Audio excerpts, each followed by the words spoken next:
Sir ये जो जयगढ़ भितर गोटे विभत्स हत्याकांड होती कौन रही यार उद्देश्य केमती कौन हत्याकांड है आसामी किभली धरा है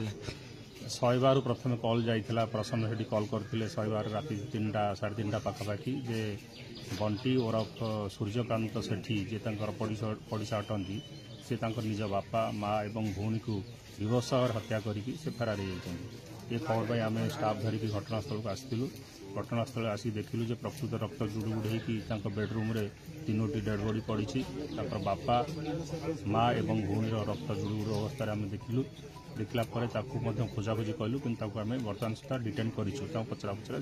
पुचरी करुचु ए भितर जे बड़ पुओ अच्छा से केउझर अच्छा चाकरी कर एसएफ सी आज पहुँचले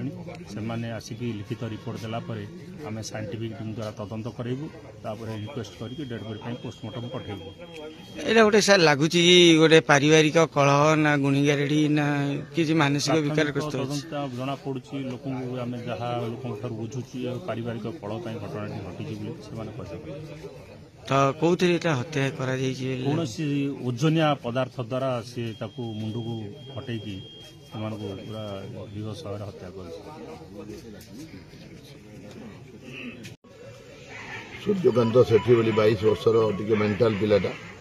से तार बापा प्रशांत सेठी ओरफ कालिया माँ कनकलता सेठी और भौणी को मामाली सेठी 3 जन को मुंडरे पथर किंबा लुहार किसी छेचिकी घर भितर हत्या कर आमर आईआईसी और टीम सकाल भोर रू पहुंचिक समस्ते तदंत लगी एक्यूट भी नेब हो से परिका कहूँ तार मेंटाल टी अच्छी तार भाई मान को समस्त खबर दिखाई बंधु बांधव को समस्ते पहुंचला डेड बॉडी पोस्टमार्टम पठाई।